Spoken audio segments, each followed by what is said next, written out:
사람이 자기의 생각이나 그 의사를 전달하는 방법이 여러 개가 있습니다.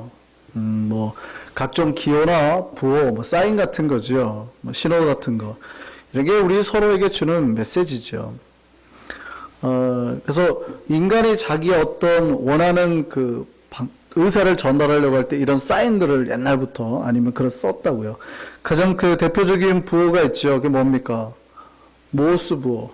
또 지금도 전 세계 해군이 다 쓰고 있잖아요. 그걸로 다 의사를 전합니다.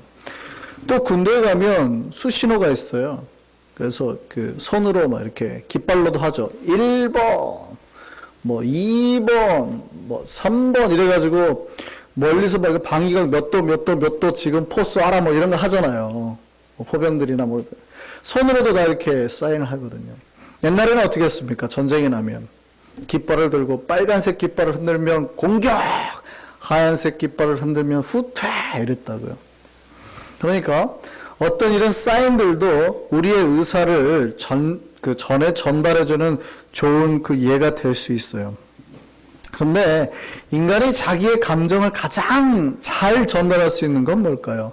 내 생각이나 의사를 가장 잘 전달하는 건 말입니다. 말, 언어. 근데 우리가 아직 헷갈려 하는 게 있어요. 언어를 문자라고 이해하시는 경향이 있더라고요.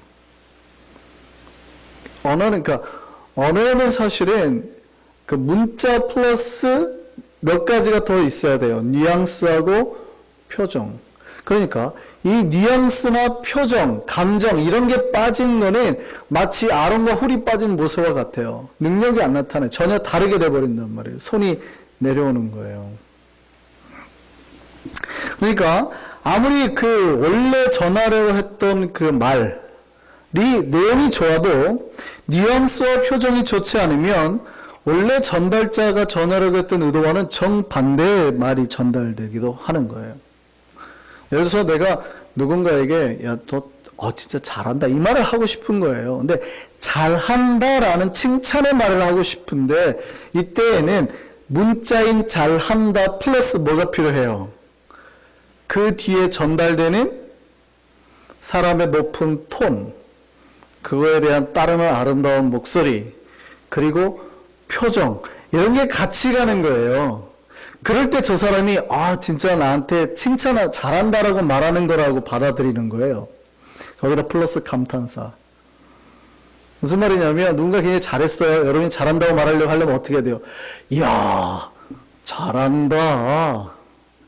이해되세요? 잘한다.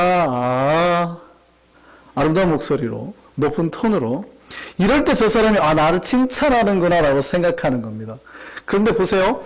제가 똑같은 잘한다라는 말을 하는데요. 다른 표정, 낮은 톤, 안 좋은 표정. 그 다음에 제가 눈을 이렇게 때 약간 위아래로 흘리면서 해볼까요? 잘한다. 잘한다예요? 잘 생각해 보세요. 분명히 말로는 우리 문자로는 내용상으로는 잘한다 칭찬하려는 말처럼 보일 수 있어요. 근데 언어는 그게 아니라는 거예요. 언어는 무슨 말인지 아시겠어요? 이런 의미에서 어쩌면 인간의 진정성, 우리의 내면을 전달하는 데는 언어보다는요, 그 뒤에 있는 감정, 표정, 이게 더 큰 작용을 한다고 보여주는 겁니다. 그렇잖아요. 그러니까 말을 해가지고 여러분의 내면이 전달이 되는 게 아니라 진짜 여러분이 그 따르는 표정이나 감정이나 이런 게 나올 때 전달이 되는 거예요. 여러분 행복한 일이 있어서 기쁘다라고 말을 해서 진짜 기쁜 게 아니에요. 여러분 진짜 기쁠 때는 어떻게 해요? 여러분 진짜 기쁠 때는요, 목소리가 떨려요. 기뻐요. 이게 기쁜 거예요, 안 기쁜 거예요? 사실은 말은 기쁘다고 했지만 안 기쁜 거예요. 근데 진짜 기쁠 때는요, 기뻐요. 좋아요. 그래서 언어는 뭘로 알아요? 말로 아는 게 그 전달되는 게 아니라 그 뒤에서 나오는 표정이나 떨림 이런 걸로 전달이 되는 거예요. 여러분 찬양을 할 때 우리가 그냥 이 가사를 갖다가 말해가지고 내가 막 월요일, 수요일 찬양하리라 뭐 이거 해가지고 여러분이 감동받지 않아요. 내가 월요일마다 찬양하고 수요일마다 찬양하리라. 뭐 때문에 지금 여러분이 갑자기 제가 이상하다는 걸 느껴요? 제 목소리가 떨리잖아요. 그러니까 그냥 말을 하는 게 아니라 거기서 전달되는 표정이나 목소리 떨림이나 이 모든 그것까지 전달이 될 때 사람이 감동을 느끼는 겁니다. 그래서 연인 사랑한다고 고백할 때는 절대 사랑합니다. 절대 안 사랑한다고 받아들이는 거죠. 왜 말로 내가 사랑한다고 그랬는데 너한테 별로 관심도 없더라고. 그게 안 표현한 거예요. 진짜 사랑한다고 말하면 어떻게 돼요? 눈이 도와줘야 돼요. 입이 도와줘야 돼요. 그리고 목소리가 떨려. 당신을 호흡 참고 사랑합니다. 뭐 이래야지. 사랑합니다. 오늘도 말했어. 오늘도 내가 사랑한다고. 나는 사랑한다고 얘기했어? 이거는 아니라는 얘기예요. 무슨 얘기인지 아시겠어요? 우리가 하나님 앞에서 기쁘다고 말을 하잖아요. 그럼 여러분 기쁘다고 말한 거는 기쁘다라는 말을 했기 때문에 기쁜 게 아니에요. 그게 정말 기쁜 게 아니에요. 여러분이 기쁘다고 하면은요, 그게 어떻게 해요? 예, 표현이 다른 여러 가지로 보여져야 된다고요. 우리가 예수 그리스도를 만났다는 가장 큰 특징이 뭘까요? 여러분이 예수 그리스도를 만났다는 가장 큰 특징. 그게 기쁨이에요. 기쁨. 예수를 만난 사람이 이 세상에서 제일 큰 기쁨. 하나님을 만난 게 이 세상에서 가장 큰 기쁨입니다. 맞습니까? 그러니까 여러분의 만난 인생 중에서 지금까지 뭐 강아지를 만나든 아니면 친구를 만나든 애인을 만나든 뭐 배우자를 만나든 누구를 만난 것보다 가장 큰 기쁨은 하나님을 만난 거 믿으십니까? 그럼 여러분 질문 한번 드릴게요. 여러분 진짜 기뻐할까요? 여러분이 인생길에 여러분이 길을 가다가 어느 날 예수님이 서프라이즈 하고 나오는 게 여러분의 인생에서 제일 큰 기쁨일까요? 아니면 갑자기 누가 사과 박스를 하나 탁 던졌는데 그걸 열어봤더니 $100짜리가 쫙 이게 기쁠까요? 뭐가 기쁠까요? 지금 여러분의 상태에서 예수님이 짜잔 하고 나타나서 안아주고 사랑해 하고 딱 가셨어요. 이게 기뻐요? 아니면 갑자기 $100짜리 사과 박스가 그냥 팍 이게 기뻐요? 여러분 진짜 예수 만나고 기쁜 거 맞아요? 여러분 예수 만나 정말 기뻐요? 지금도 기뻐요? 여러분 예수 만났다는 가장 큰 증거가 기쁨이라니까요. 근데 앞에서 말씀드렸다시피 이 기쁨을 감출 수가 있어요, 없어요? 예, 여러분이 아무리 기쁘다고 말을 해도요, 그거는 감출 수가 없거든요. 기쁨은 뭘로 전달되는 거예요? 말로 전달되는 게 아니라 그 안에서 표현되는 다른 감정들이에요. 다른 사인들이 또 있다고요. 감출 수가 없어요. 여러분이 그 기쁘다는 걸 저한테 제 앞에서 감출 수 있을까요? 없을까요? 없어요. 절대 못 감춰요. 제가 한번 딱 맞춰볼까요? 여러분이 어젯밤에 로또 그 복권을 하나 샀어요. 근데 1등이 10,000,000불짜리예요. 당첨이 딱 됐어요. 여러분이 그걸 감출 수 있을까요? 없을까요? 절대 못 감춥니다. 입이 이렇게 올라가 있어요. 제가 여러분이 뭐 때문에 좋아하는지는 모르는데 이게 이렇게 올라가지고 떨어지지 않아요. 이거는 아무리 어떤 강한 힘으로 잡아 당겨도 안 내려옵니다. 이게 올라가 있어요. 왜요? 기쁘거든요. 그냥 이거를 감추고 싶어. 자기가 뭐 말을 안 해요. 감추고 싶어도요. 그때는 은혜 받은 거. 누가 때려도 화도 안 내요. 퍽 때려. 괜찮아, 괜찮아. 오늘 뭐 좋은 일 있어? 아니, 아무 일도 없어. 감출 수가 없는 거예요. 여러분, 예수 만난 거 맞아요? 예수를 만났다고 여러분이 기쁘다고 말해서 기쁜 게 아니라 예수를 만난 기쁨은 사실은 감출 수가 없는 거예요. 박찬, 괜찮아, 괜찮아. 왜요? 예수가 내 안에 계시니까. 그러니까 내가 기쁘다라고 말을 해서 기쁜 게 아니에요. 기쁘다 할 때는 진짜 그 안에서 나오는 여러 가지 사인들, 눈, 입, 말투, 기뻐. 이거 기뻐요? 안 기뻐요? 안 기뻐요.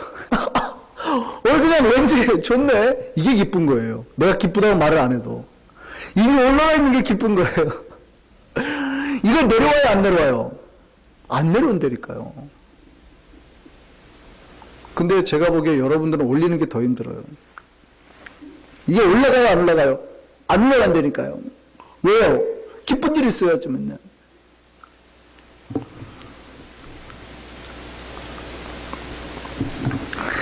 신앙은 예수를 만나는 거예요. 예수를 만난 자는 기뻐하며 살 수밖에 없는, 이게 당연한 겁니다. 그래서 예수를 만난 교회는요, 항상 싱글벙글이에요. 약간 업돼 있어요. 교회 전체적인 분위기가 약간 업돼 있다고요. 뭐가 좀 모자라나 싶을 정도로 그 사람들이 약간 붕 떠서 지내는 거예요. 여러분, 잔치집을 가면은요, 그 잔치집 분위기가 들떠 있을까요? 차분할까요? 왜 대답을 안 했어요? 잔치집 가면은 잔치집 분위기가 막 시끌시끌 왁자지껄 막 웃고 소리가 나고 막 들떠 있을까요? 아니면 차분할까요? 그럼 반대로 장례식장을 가면요. 장례식장 가면 뭐 왁자지껄 시끄럽고 이럴까요? 아니면 조용하고 엄숙할까요?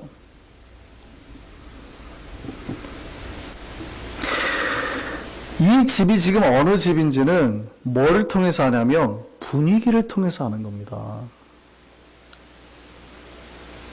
알겠어요? 여러분, 제가 신방을 딱 가잖아요. 분위기가 어떤 집은요, 뭔가 밝고 활기차고 말도 한마디 안 했는데 그게 벌써 딱 느껴져요. 어떤 집은요, 갑자기 숨이 뚝 막힐 것 같아요.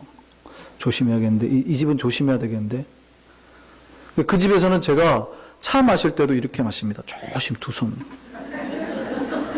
굉장히 그 분위기를 느끼는 거예요. 요거 하나 흘렸다가는 큰일 난다.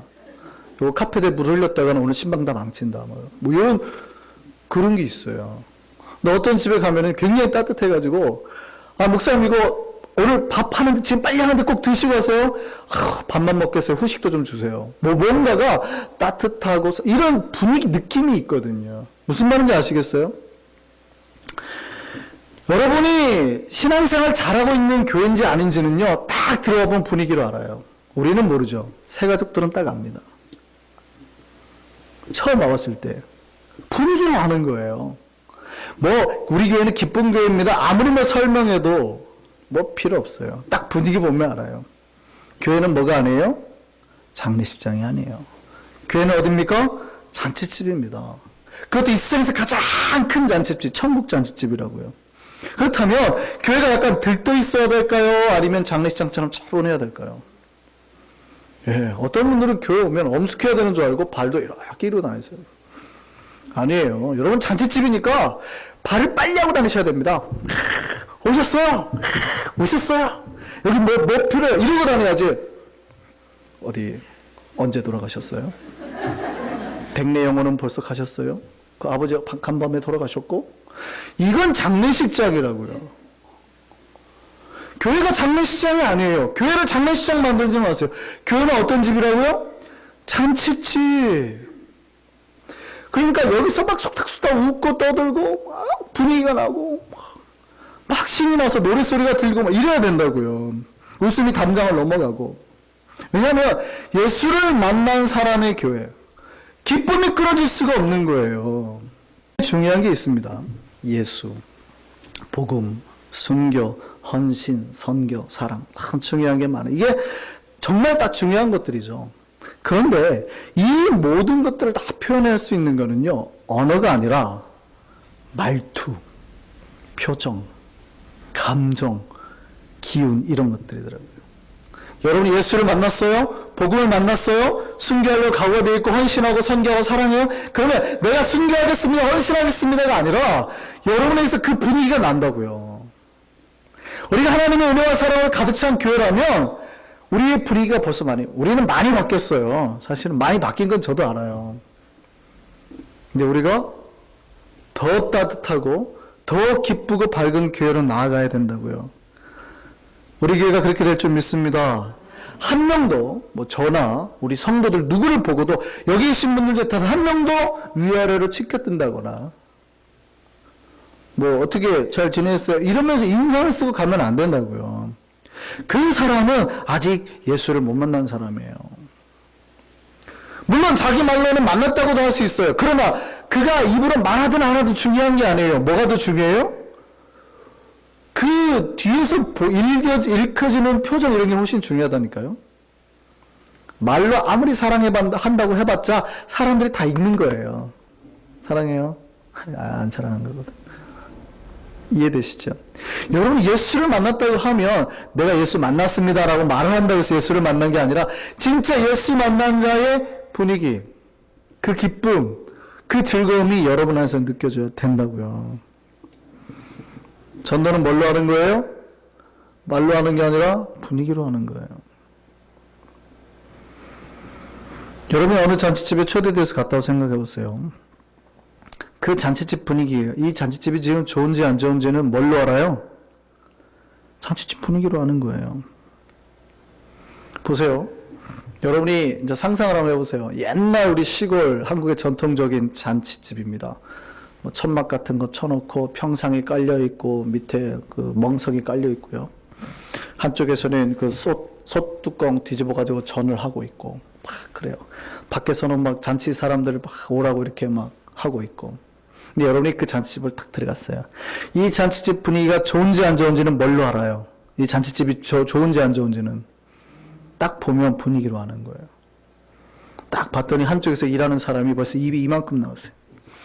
저 우리 집 주인 양반이 막 아이고 요즘에 막 이런 부퉁부퉁하면서 하고 있어요. 이런 분위기 좋아요? 근데 한쪽에서는 또 내가 손님으로 딱 들어갔는데 보자마자 막 서빙하다가 갑자기 딱 쳐다보더니 위아래로 칙칙 바빠 죽겠는데 또 왔네 이러고 또 가요. 가지고 딱 하고 식당 쪽 주방 쪽을 보려고 딱 봤는데 갑자기 저쪽에서 막 두 명이 싸우고 있어요.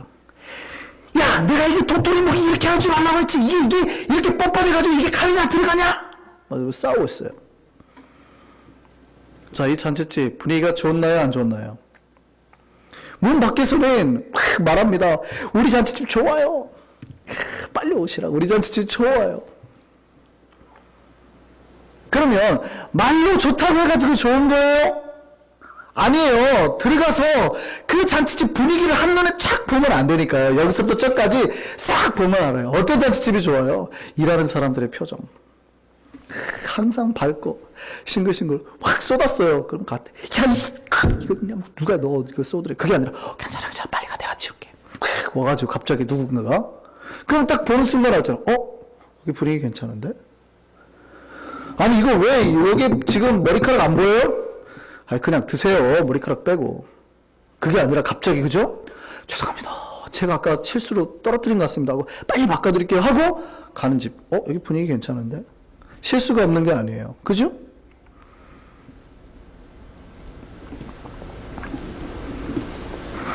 여러분이 예수를 만나서 기쁨의 신앙생활 하는지 안 하는지는 내가 기쁩니다. 내가 예수를 만났습니다는 말로 해결되는 게 아니라고요. 여러분의 뭐요? 분위기, 표정, 말투, 수많은 사인들로 알아지는 거예요. 오늘 바울이 오늘 본문 11절에서 말합니다. 근데 이 바울의 권면 중 하나가 뭐예요? 이게 갈라디아서, 이게 고린도후서 제일 마지막입니다. 우리 11절 볼까요? 마지막으로 말하노니 이게 뭐예요? 이 편지의 끝이에요. 그러니까 결말을 내겠다는 거예요. 바울이 결말 중에서 가장 중요하게 첫 번째로 뽑는 게 뭡니까? 형제들아 뭐하라? 기뻐하라는 거예요. 결론적으로 바울이 마지막으로 핵심으로 부탁하는 말이 뭐예요? 형제들아 뭐하라? 기뻐하라. 물론 기뻐하라는 말 다음에 온전해라, 뭐 위로받으라, 또 평안 가운데 같이 가자, 화평하자, 뭐 이런 말들을 합니다만 그 모든 말들 중에서 가장 처음으로 꺼내는 말이 뭐예요? 기뻐하라는 거예요. 기뻐하는 것이 신자의 기초의 기본이 되는 겁니다. 그런데 그 다음 말씀 볼까요? 또 사랑과 평강의 하나님이 너희와 함께 계시리라 이렇게 말하거든요. 근데 이 말의 뜻이 잘 전달이 되지 않았어요. 제가 표준세 번역으로 다시 한번 읽어드리겠습니다. 끝으로 말합니다. 형제자매 여러분 기뻐하십시오. 그 다음에 온전하게 되길 힘쓰십시오. 뭐 격려하십시오. 화평하게 지내십시오. 그런 말합니다. 근데 그 다음에요. 이렇게 말합니다. 그리하면 사랑과 평화의 하나님께서 여러분과 함께 하실 것입니다. 이렇게 돼 있어요. 그러니까 제가 앞에 부분을, 중간 부분을 빼고 앞에 부분과 뒷부분을 연결해서 읽어볼게요. 형제자매 여러분, 기뻐하십시오. 그리하면 사랑과 평화의 하나님께서 여러분과 함께 하실 것입니다. 우리가 하나님과 함께 하는지 안 하는지, 우리가 하나님과 함께 살고 있는지 안 하는지는 뭘로 알아요? 여러분이 기뻐하며 사는지 안 사는지로 드러난다는 얘기예요. 우리가 기뻐할 때에 하나님께서 우리와 함께 하시는 거예요. 이 말은 우리의 기뻐하는 삶이 하나님이 나와 함께 하시는지 안 하는지 드러내는 증거가 된다는 얘기예요. 여러분이 기뻐하십니까? 여러분 안에 기쁨이 넘치세요? 아니면 어느새 우리 안에 기쁨이 사라졌어요? 기쁨이 사라졌다는 얘기는요, 우리 안에 있던 은혜도 같이 떠났다는 얘기예요. 주님께서 우리를 생명길로 부르십니다. 여러분의 생명길로 불러요. 구원의 길로 불러요. 왜 부르실까요? 왜? 여러분을 구원의 생명길로 부르세요. 왜 부르실까요? 왜? 그 길 앞에 사과박스, 100불짜리가 가득 차는 사과박스를 주시기 위해서일까요? 시편 말씀 한번 보시죠. 시편 16번은 같이 읽습니다. 시작. 주께서 생명길을 내게 보이시리니, 나에게 생명길을 주시는 거예요. 구원의 길, 은혜의 길, 생명길을 주시는 거예요. 그 다음에 읽어보세요. 주의 앞에는 뭐가 있고 충만한 기쁨이 있고, 그 다음에요, 주의 오른쪽에는 영원한 즐거움이 있나이다. 하나님 우리를 주님 앞으로 이끌어잖아요. 그 목적이 뭐예요? 주님 앞에 있는 충만한 기쁨을, 그 안에 있는 즐거움을 맛보게 하기 위해서. 그럼 여러분의 구원의 은혜의 길을 가요. 구원 받았어요. 하나님을 만났어요. 그럼 여러분 안에 뭐가 가득 찬 거예요? 기쁨이 가득 차야 된다고요. 즐거움이 가득 차야 된다고요. 그 떨어진 여기 이 떨어진 이 무거운 추 다 올리셔야 된다고요. 이 처진 눈꼬리 주름살 다 펴셔야 된다고요. 보톡스 맞으셔야 된다고요. 이 영적인 목도스 다. 신자들의 삶은 기쁨으로 표현되는 겁니다. 내가 예수 잘 믿는다고 아무리 해봤자 예수 잘 믿어요. 하나도 안 잘 믿는 거라고요. 여러분 예수 잘 믿는 거 안 믿는 거는 여러분의 그 기쁨. 그래서 찬양이 언제나 넘치면 뭐가요? 은혜로 얼굴이 환해요. 근데 어떤 사람은 화내는 사람이 있어요. 얼굴이 환해요. 그 화내면 안 되고요. 환해야 돼요. 얼굴이 환. 신자의 삶은 그래서 기쁨으로 증거되는 거예요. 조지 피터 교수라는 분이 있습니다. 이분이 언제나 밝고 즐겁게 생활하니까 하루는 그 학생 중 한 명이 물었습니다. 교수님, 어떻게 그렇게 늘 즐겁고 기쁩니까? 그래서 그 사람이 이렇게 말합니다. 그리스도가 나와 함께 계시고 내가 주를 사랑하니 기쁠 수밖에 없지 않은가? 언제나 예수 사랑으로 충만해 있으니 기쁨의 깃발이 휘날리는 것이라네. 우리가 기쁨으로 충만하지 못하는 이유가 뭘까요? 이 사람은 항상 충만하다고 그러는데요. 왜 우리는 그러면 그 기쁨이 충만하지 못할까요? 놀랍게도요, 노력하지 않아서가 아니래요. 이 기쁨은 코미디를 볼 때 오는 기쁨이 아니니까. 성경에는 우리가 구하지 않아서, 우리가 기도하지 않아서 기쁨이 없다라고 말합니다. 요한복음 16장입니다. 같이 있습니다. 그날에는 너희가 아무것도 내게 묻지 아니하리라. 내가 진실로 진실로 너희에게 이르노니, 중요하다는 말이에요. 진실로 진실로 두 번 반복됐다는 거는요, 너희가 무엇이든지 아버지께 구하는 것을 내 이름으로 주시리라. 지금까지는 너희가 내 이름으로 아무것도 구하지 아니하였으나 구하라. 그리하면 받으리니 뭐가요? 너희의 기쁨이 충만하리라. 그럼 우리가 기쁨이 없는 이유는 뭐예요?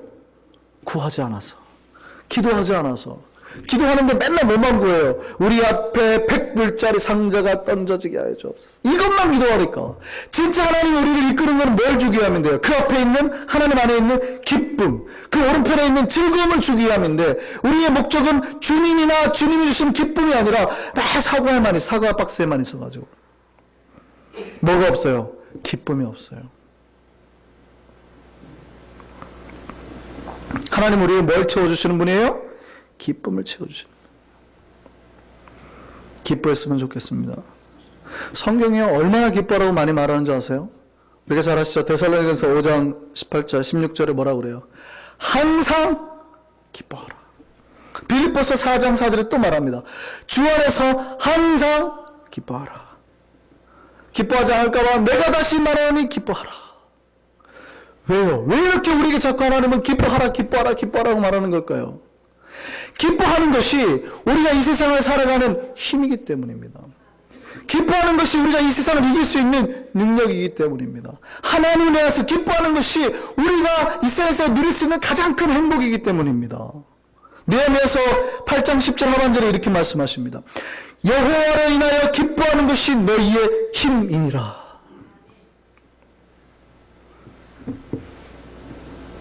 우리가 이 인생, 이 고난의 인생 살아가는 힘은요, 하나님 때문에 기뻐하는 거예요. 기뻐하는 신앙생활 하기를 바랍니다. 여러분에서 미소와 행복과 감사가 넘쳐났으면 좋겠어요. 우리 교회는 그 기쁨이 넘치는, 웃음이 넘치는 잔치집 되는 교회였으면 좋겠습니다. 우리가 인상 쓰고 싸우려고 신앙생활 하는 게 아니에요. 행복하고 기뻐하려고 하는 겁니다. 이 기쁨 누가 주시는 거예요? 주님이 주시는 거예요. 이 기쁨 놓치지 않고 살았으면 좋겠습니다. 여러분 안에 있는 그 내면에서 이 기쁨의 샘이 터져서 솟아났으면 좋겠습니다. 우리 찬양하실까요? 내게 샘솟는 기쁨.